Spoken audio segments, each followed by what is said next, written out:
금리와 환율을 이해했다면 경제의 절반을 아는 거라는 말이 있습니다. 경제를 금리와 환율의 2차 함수로 본다는 게 과장이 아니기 때문이죠. 그럼 먼저 가장 중요한 금리에 대해 알아볼까요? 예외와 변수를 빼고 최대한 단순하게 얘기해 봅시다. 금리는 빌려준 돈이나 예금 등에 붙는 이자를 말하죠. 쉽게 말해서 돈의 가격입니다. 우리나라는 한국은행사나 금융통화위원회에서 금리를 결정하죠. 미국은 중앙은행인 연방준비제도의 산하기관인 연방시장공개위원회에서 결정합니다. 금리와 유동성은 대체로 반비례하죠. 유동성이란 쉽게 말해서 시장에 돌아다니는 돈의 양, 즉 통화량입니다. 중앙은행은 금리라는 수도꼭지를 틀고 잠그면서 유동성을 조절하죠. 경기 침체가 찾아왔다고 가정해 볼까요? 당국에서는 금리를 내리며 수도꼭지를 틉니다. 그러면 시장의 유동성이 증가하고 주식과 부동산 같은 자산 가격이 상승하죠. 결과적으로 경기는 회복하겠지만 돈이 흔해지면서 통화 가치는 하락하고 물가는 상승하는 인플레이션이 발생하는 부작용이 있습니다. 반대로 경기가 과열되어 거품이 발생했다고 가정해 볼까요? 그러면 인플레이션이 발생하고 당국에서는 금리를 올리며 수도꼭지를 잠그죠. 시중의 유동성이 줄어들며 자산 가격이 하락합니다. 결과적으로 경기는 안정을 되찾지만 돈이 귀해지며 수요와 투자가 감소하면서 실업이 증가하죠. 그래서 경기 침체가 찾아온다는 부작용이 있습니다. 그럼 다시 금리를 내려야겠죠. 이처럼 금리를 내리면 물가가 오르고 금리를 올리면 성장이 죽는 딜레마 속에서 금리 인상과 인하라는 무한 루프를 돌리며 균형을 잡는 것이 바로 정부의 통화 정책입니다. 정부가 현재 수도꼭지를 잠그고 있는지 아니면 틀고 있는지 알아야 소중한 내 돈을 지킬 수 있죠.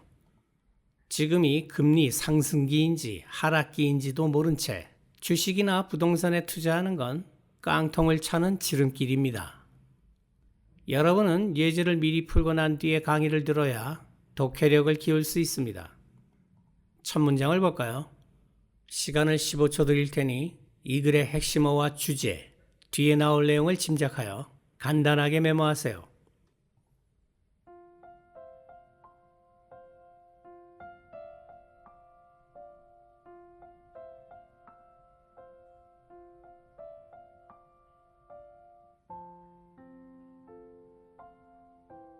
같이 봅시다.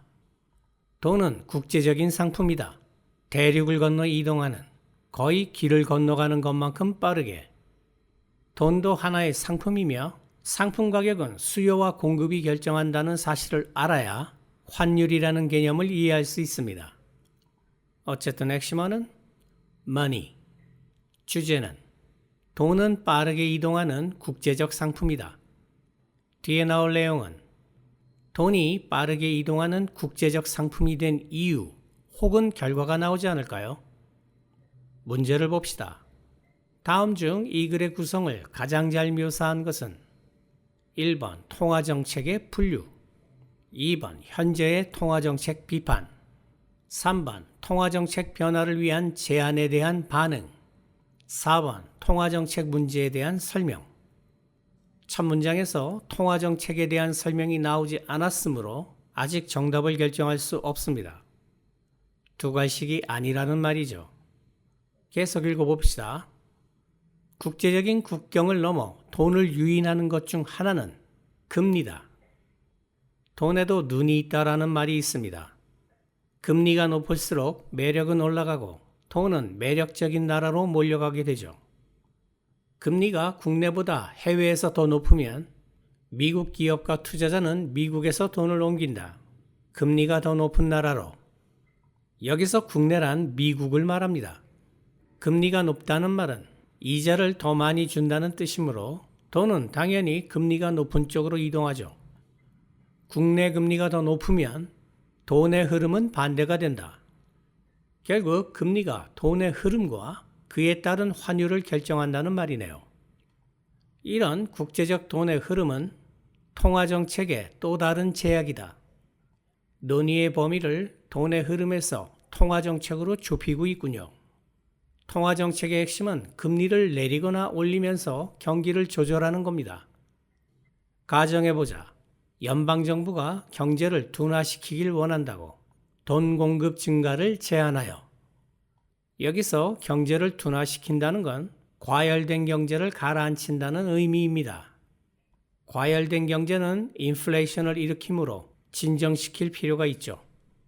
돈 공급 증가를 제한한다는 말은 금리를 올려서 통화량을 줄인다는 말입니다. 그런 통화 긴축 정책은 미국의 금리를 올리는 경향이 있다. 긴축 정책이란 유동성, 즉 통화량을 줄인다는 말이고, 이는 곧 금리를 올린다는 뜻이기도 합니다. 더 높은 금리는 억제할 것이다. 국내 투자와 소비자 지출을. 중앙은행이 금리를 올리면 기업은 대출이자 부담이 늘어나기 때문에 투자를 줄입니다.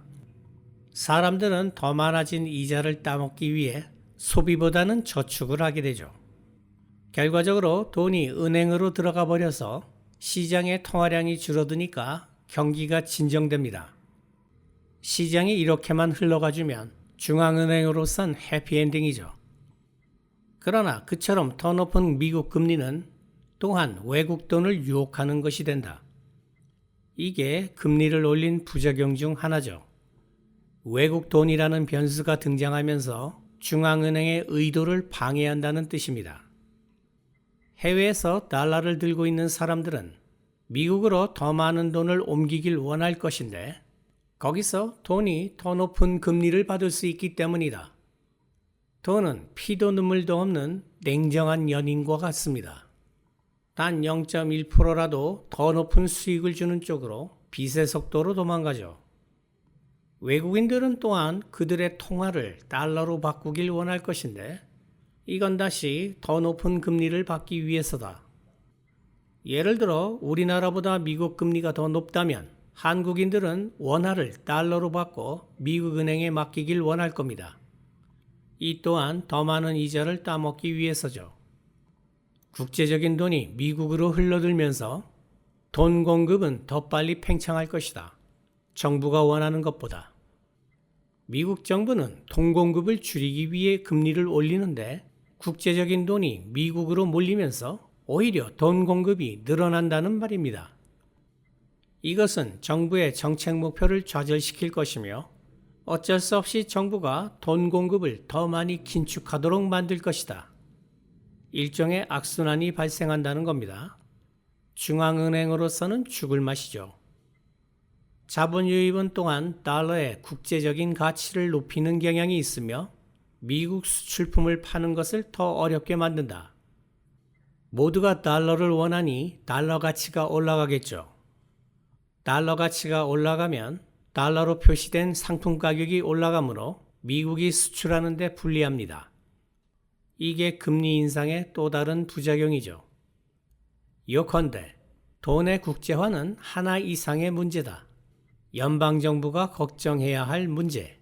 그것이 통화정책을 펼칠 때. 인썸을 보아하니 이게 주제문이군요.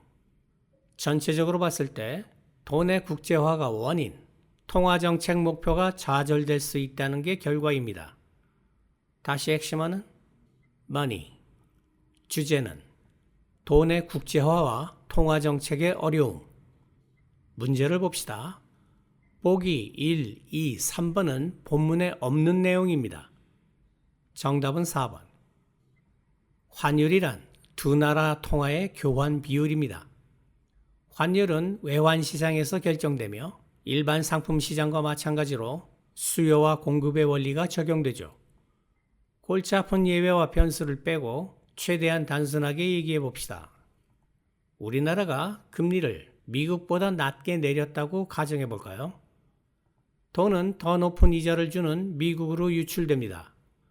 투자자들이 원화를 달러로 바꿔서 나가기 때문에 외환시장에서 달러를 찾는 수요가 늘어나게 되죠. 달러 몸값이 뛰면서 상대적으로 원화 가치는 하락합니다. 이처럼 우리 돈의 가치가 떨어지는 현상을 원화의 가치 하락이라고 부르며 원화를 더 많이 줘야 달러를 살 수 있으므로 환율이 올랐다라고 말하죠. 환율이 상승하면 미국인들은 더 적은 달러를 줘도 우리나라 상품을 살 수 있기에 우리나라 수출품 가격이 내려가면서 경쟁력이 생깁니다. 반대로 우리나라는 더 비싸게 달러를 사서 미국 상품을 수입해야 하므로 수입품 가격이 오르면서 수요가 감소하죠. 수출은 증가하고 수입은 감소하면서 무역 수지가 흑자를 기록하게 됩니다. 수출로 먹고 사는 우리나라 경제는 호황을 보이며 주식과 부동산 같은 자산 가격이 덩달아 상승하겠죠. 반대로 우리나라가 금리를 미국보다 높게 올렸다고 가정해 볼까요? 높은 이자를 노리고 미국을 비롯한 전 세계 달러가 우리나라로 유입됩니다. 달러를 원화로 바꿔서 우리나라 은행에 예금하기 때문에 외환 시장에 달러 공급이 넘쳐나게 되죠. 달러가 흔해지니 상대적으로 원화 가치는 상승하게 됩니다. 이를 원화의 가치 상승이라고 부르며 원화를 더 적게 주고도 달러를 살 수 있으므로 환율이 떨어졌다라고 말하죠. 환율이 하락하면 미국인들은 더 많은 달러를 주어야 우리나라 상품을 살 수 있기에 우리나라 수출품 가격 경쟁력이 떨어집니다. 반면에 우리나라는 더 싸게 달러를 사서 외국 물건을 들여올 수 있기에 수입품 가격은 하락하죠. 결과적으로 수출이 감소하고 수입이 증가하면서 무역 수지가 감소합니다. 수출 비중이 절대적인 우리나라 경제는 불황을 보이며 주식과 부동산 같은 자산 가격이 하락하겠죠. 이상이 금리와 환율의 상호작용에 대한 기본 개념입니다. 기본적인 지식에 더해 예외와 변수까지 이해하게 된다면 말년에 단지 돈이 없어서 죽어야 하는 비극은 피할 수 있을 겁니다. 반면에 이런 기초적인 금융 지식조차 모르고 주식 투자를 한다는 건 그야말로 명백한 자살행위죠.